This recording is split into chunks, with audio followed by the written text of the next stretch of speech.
আসসালামু আলাইকুম। সবাই কেমন আছো? আশা করি সবাই ভালো আছো। দেখেই বুঝতে পারছো আমরা এখন কি নিয়ে আসছি। দেখেই বুঝতে পারছো আমরা কি নিয়ে আলোচনা করব।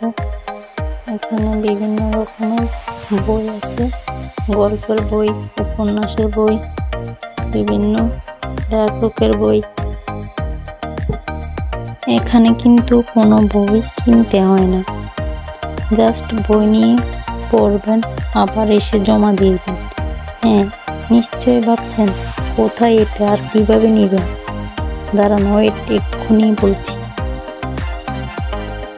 হ্যাঁ, নিশ্চয়ই ভাবছেন এটা কোথায়। এটা কুমিল্লা মহিলা কলেজ। এখানে সব ধরনের বই পাওয়া যায়। আর এটা রোজ বুধবারে, সব সময় প্রতি বুধবারে তারা আসে।